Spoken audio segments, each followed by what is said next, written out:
been looking for a new dark fantasy soulslike RPG to jump into filled with cool weapons, cinematic skills, magic, and challenging monsters?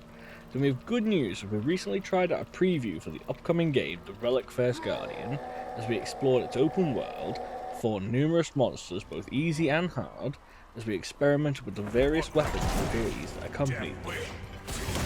During my preview of The Relic First Guardian, there are some things about the game I absolutely love, one factor being the death counter that appears after every death. For a long-time Souls-like player like myself, this is both the biggest form of punishment and drive I need to keep the run going, while also being insulted by the high numbers of death I have accumulated.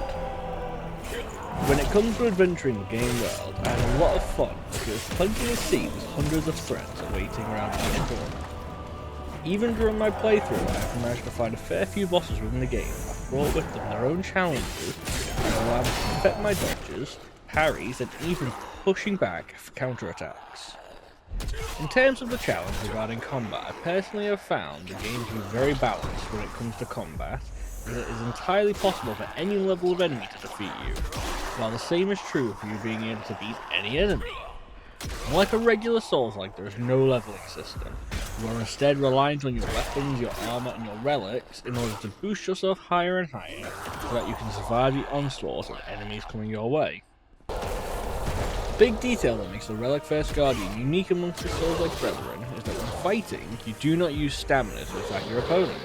This means that the only actions that use stamina are things like dodging, blocking, and running, allowing the player to go ham on their opponent with their weapons to their heart's desire. A big part of the Relic First Guardian is the game's open world that allows you to tackle the game how you see fit, whether it be doing all the side content and acquiring plenty of gear to fight your way through the story, or running straight to the story and seeing what comes next. Both options are good, but personally during my time at the preview, I found myself exploring the game's world more than focusing on the direct path, as there was a lot to see in the world, but many secrets to find and enemies to test myself against.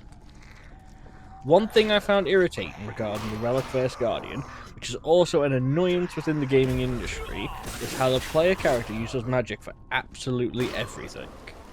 It is understandable to use magic to blow open a door to make a cool entrance, or to blow open a chest that could be locked, but using magic to pull a lever is where I draw the line.